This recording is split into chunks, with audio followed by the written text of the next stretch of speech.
So, performance debugging. I'm gonna show some tools and some tips. Yeah, stuff I used anyway. It can save some time. So I'm gonna talk a bit about the profiler and then some debug flags and also a few tools that we created to help debugging. Personally, I usually just end up using p-traces anyway, but I want to be better at using this, and I think they could have saved me a bunch of time, so I'm going to show them a bit. So, profiler. The profiler is great for finding like an area of slow code. I'm going to show an example soon. It gives a lot more information than just a normal p-type or a p-trace. But it can be a lot of data to process. So I'm just going to go ahead and show you an example of what it looks like with the profiler. If I mean, oh, that's not supposed to be there. Oh well. So yeah. So I have a little cheat sheet here. So what you need is you need to include cm.runtime. Oh, this mousepad hates me. Oh, it's not.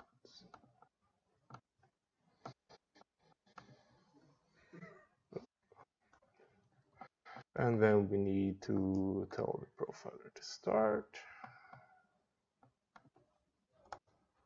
Like so. And we need to stop and report.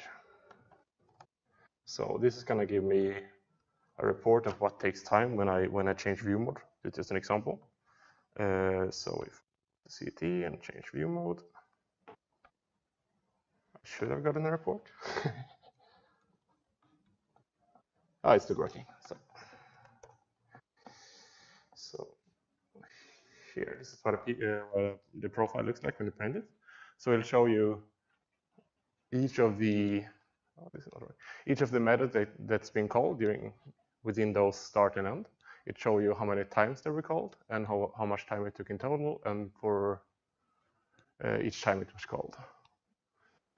So that's kind of convenient. It can tell you like, oh, so if let's say set view mode as super slow, then I would just look at the one that takes most time, go into it, and then do another profiler inside of it, and it will give me smaller and smaller steps until I find the culprit. So it's a kind of cool thing. And like I said, it's a lot of information, so you can, instead of showing all of it, you can limit it to certain packages. So for example, I could do profiler, then I can add code. I can do like this, for example, then it's only going to show me the methods inside. Oh. Sorry. Shit happens. Now the compiler looks out of it.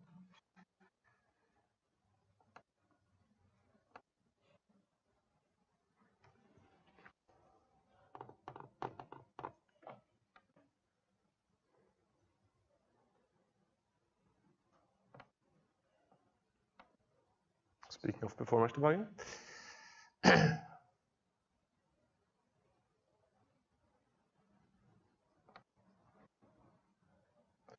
So now when I change view mode, I should only see the method from, unless it crashes.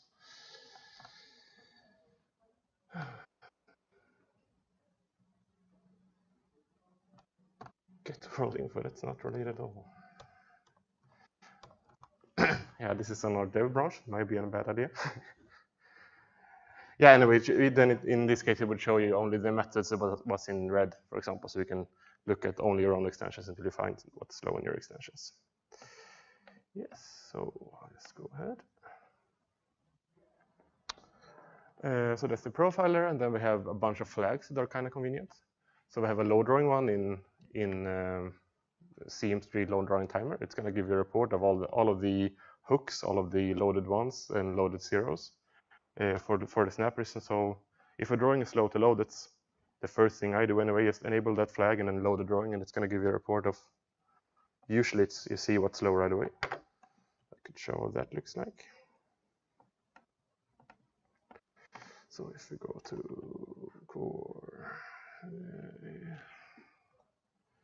3, timer. We have this little guy. And if you enable that one,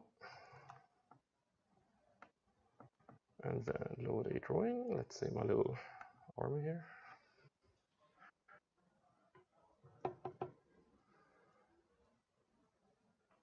So it's like 20,000 something scarecrows, somewhat of time. And then I get this report, so it says there's a, oh, that's what I shared my screen, sorry.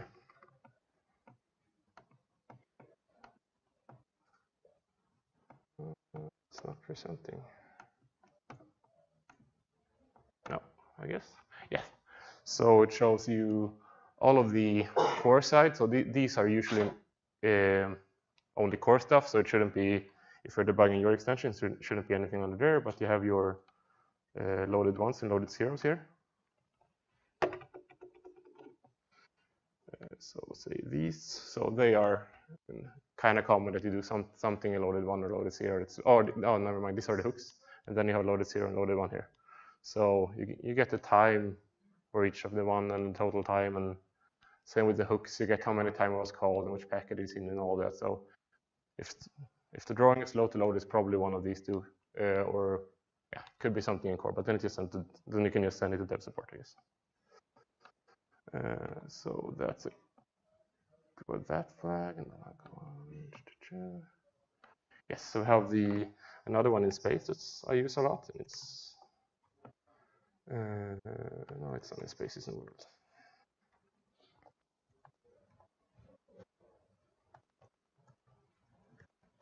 So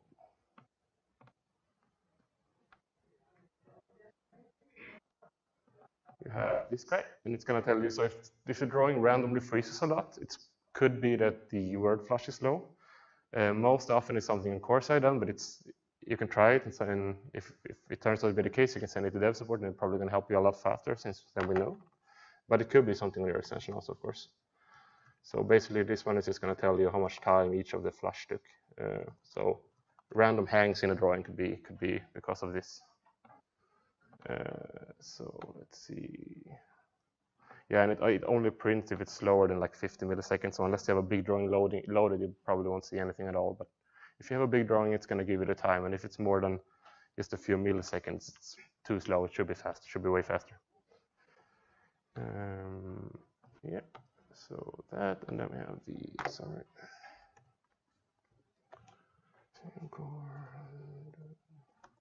And in CMcore undo, we have a debug trace undo time. It's also a good one. I use it a lot. So if undo is super slow, we can just enable it and then undo a few snappers, and it will find which one it is.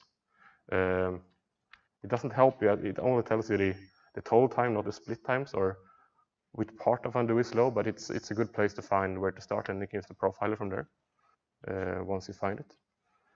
So that's a good one. Go on these, and then tools. We have a bunch of tools that's already made for this, so you don't have to go around the code and add all your P traces and stuff. And the first one I'm going to show is the startup timer. It's a really simple one. It just gives you the startup time of all of the extensions. So it's not really something you would. It's something you could just do every now and then to make sure that the startup time don't grow more and more for your extensions.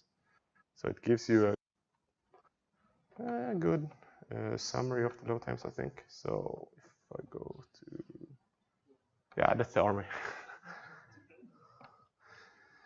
Startup time here. So, and also you need a developer. So you should have this as soon as you have a developer license. You just need to go to extension details and enable developer tools, and you should have this one, the performance tools. And it has the startup time, and then you can see the startup time for each individual extension. So I mean, it shouldn't be. You can have core, for example. I think it's a few milliseconds, 39 milliseconds. I mean, the extension shouldn't be that much more necessarily than core. It's kind of big. So that's a good thing to keep track of.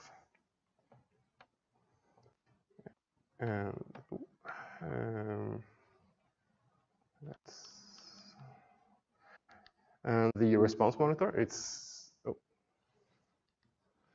kind of similar to. It's basically predefined traces, so you can set them up, and then you can enable it and disable it in the monitor. instead of going back and forth in the code all the time. I'm going to show you an example of how it works. And there's a bunch of predefined ones already. So load times, insert snapper, and all of those is already defined in core. But it won't tell you like split times. It will only tell you that insert was low, not which part of insert. So I could show you an example of that. I'm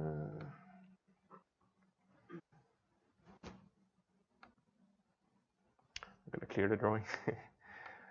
Could be kind of slow. So this is the response manager. So from start, I have all of these predefined stuff. So it's like model lab stuff, the insert one, and end drag, start and end drag in animations and all stuff. So it's quite a few things.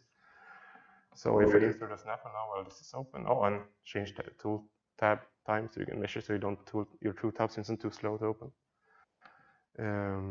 But if I insert something, it will tell me how much time it took to insert it.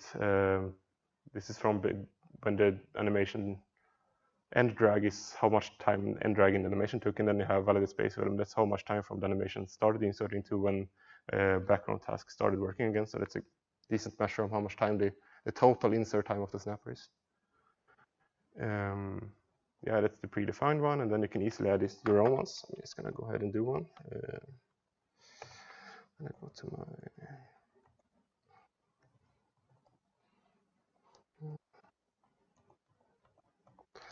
little cheat sheet, and all you need is this line.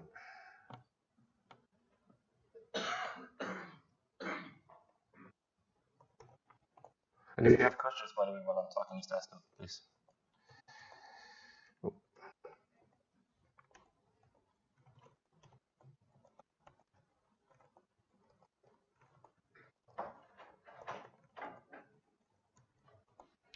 So I'm going to go back to the set view mode one, but in this case, I'm going to use the response monitor and not the profiler.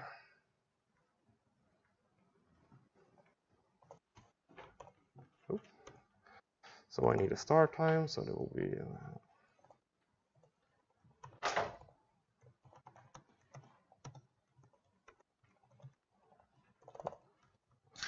and then I have the monitor one. I still have this guy. And now when I change, oh, maybe I need to restart this guy. Trigger.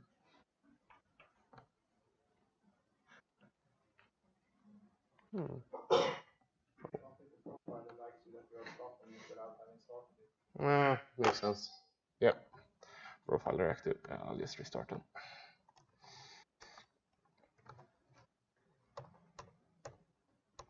Yeah, so while this is loading, I could. Oh, did I miss? Oh, sorry.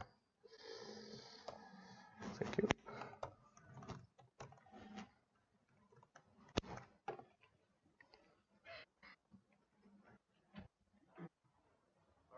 The different tools that you're showing, like, is there like a wiki article labeled debugging that just kind of calls out all of these? As always with Configura, we're kind of lacking documentation.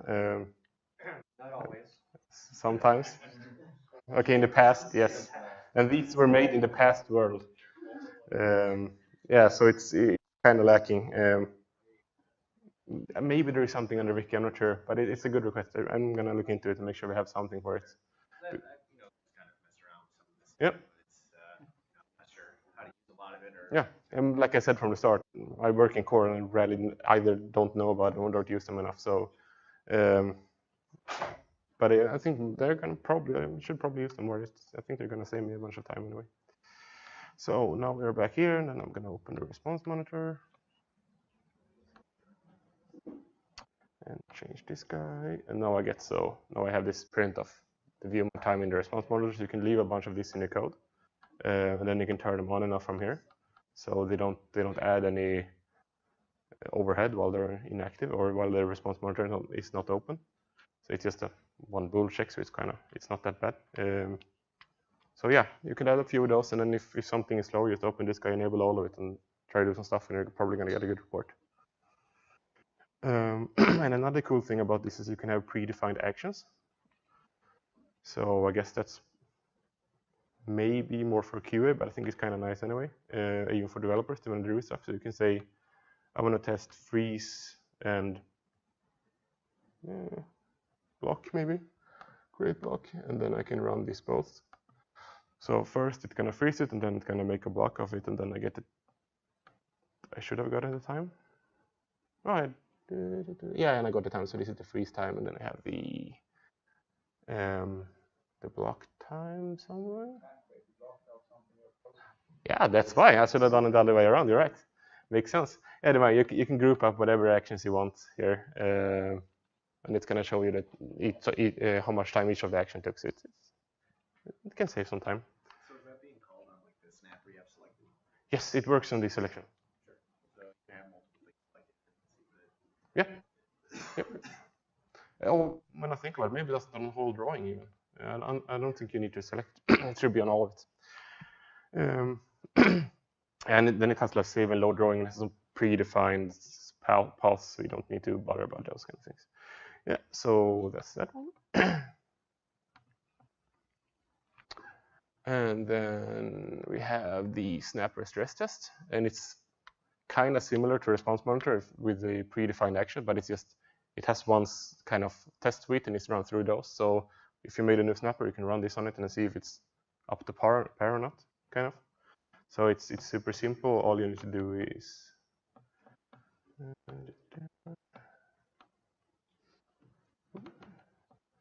select a new snapper. I'm gonna go back to normal. And I have the selection space as this. Oh, it's not.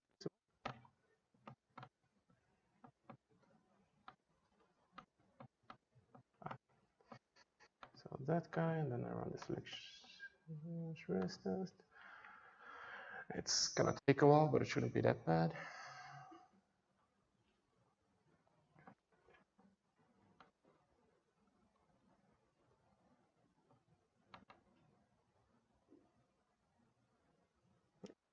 So then you get like replicates, semi-load, parts, and a total time, and you can compare it to Fika. So I guess it's somewhat of a good baseline. So as long as you're comparable to Fika, I guess you're good to go. Yeah, so that's that one.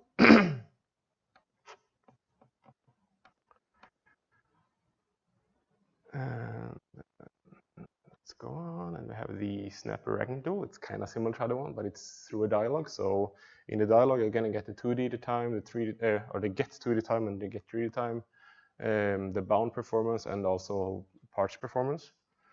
So it's super simple. Now I have a bunch of these. I'm gonna make a new drawing just to be safe.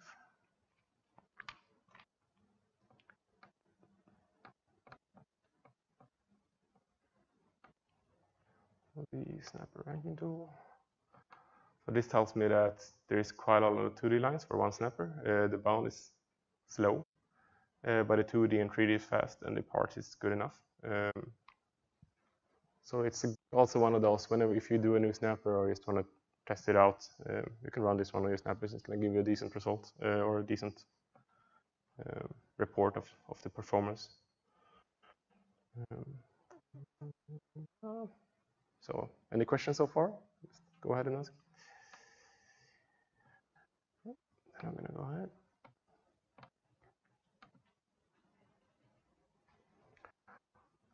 ahead. We have the task manager. Task manager is it will give you the idle task, the priority task, how much time they take, their priority sleep time, and how many times they're called.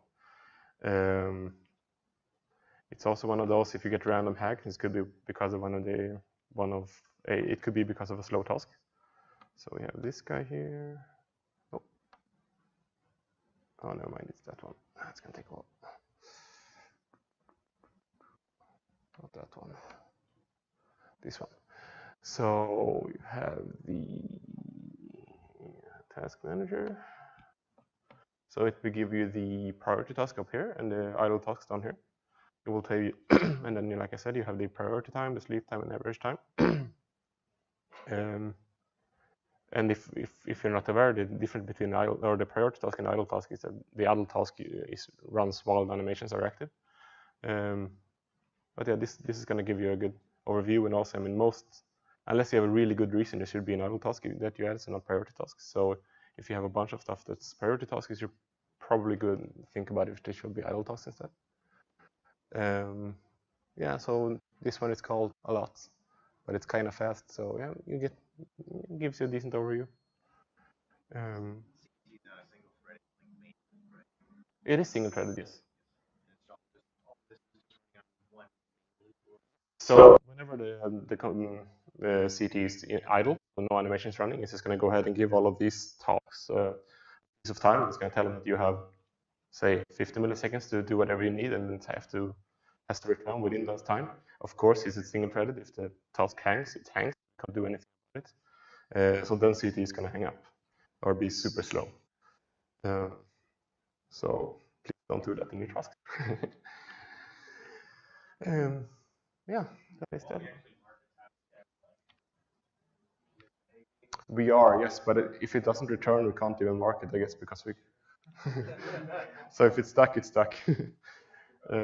So that's really hard to debug. Also, the CT is going to become unresponsive.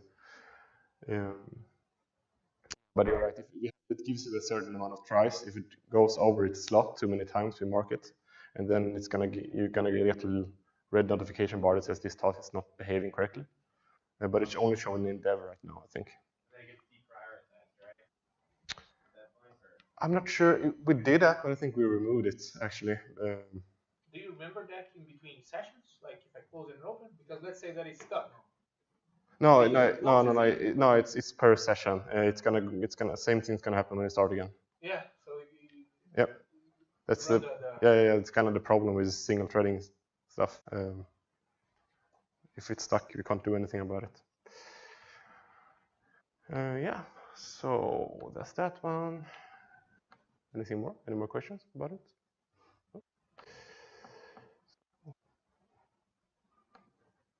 Go ahead, and then since we have a lot of time, I'm just going to go through some things that are not specifically performance debugging, but I think they're really nice tools, so I'm going to show them anyway. So the vessel tracker, or animation tracker was called before. It's a really good one if you're doing animations. So it should be here somewhere. Yeah, that one, yeah. So unless you used it before, it's. Oh yeah, that's not going to help you at all.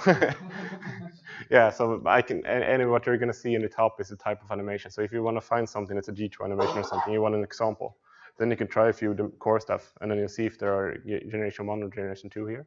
And you're also going to see all of their active vessels here. So I guess this is both if you're trying to debug or trying to understand how core 1 is built up. Oh, thank you. That's perfect. Yeah.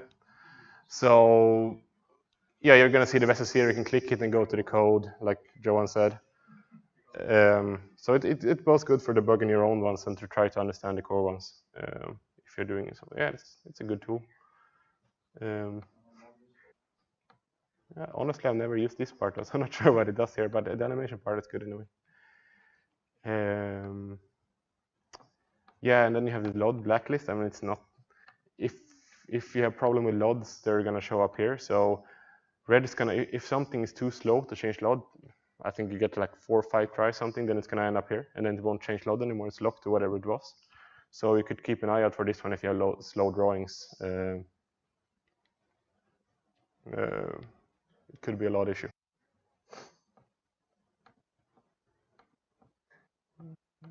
So, any questions so far?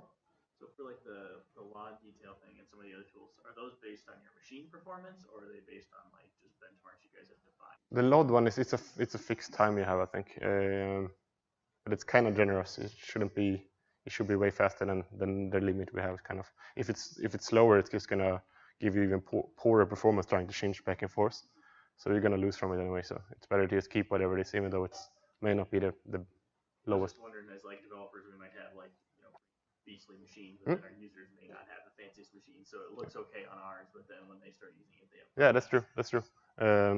This guy is just gonna tell you that it's good enough on this machine. This is not like just throwing out graphics. It just means it's not gonna like upscale and stuff. Yeah. Which on a low-end computer probably a good call anyway. Yeah. So if he able to number it. Probably makes sense. Yeah, and you should probably at least try running a few tests on the same similar user that machine that your users are running anyway, so you know what kind of pain or what kind of performance they get. Yes, you should try. Yeah. So, yeah. Other than so unless there are more questions. I have a question. Yeah, sure. It's part of the scope, but let's say we have a couple of tenants together. And I'm want to bring everything up, right? So I'm implementing that in a terrible way. Mm-hmm.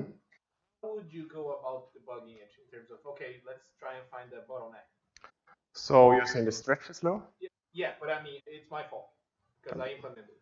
You could do a profiler, for example, and have a begin started in begin drag and then end it in end drag, and then you get a decent report, and then you can go from there, like going smaller and smaller until you find it.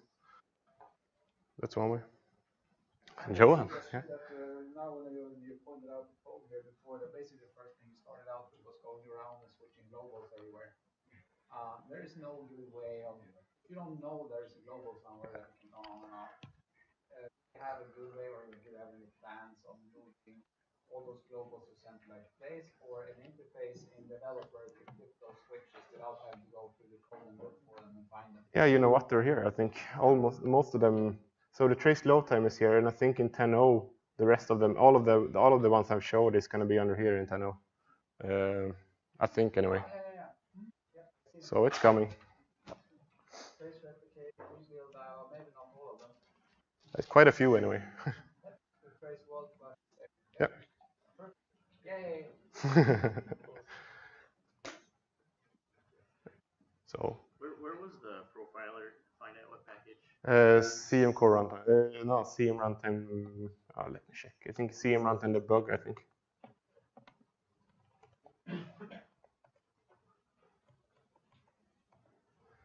CM runtime bug. Yeah.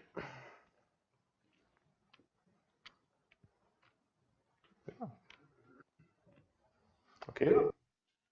Then I'm done. Let's resend it.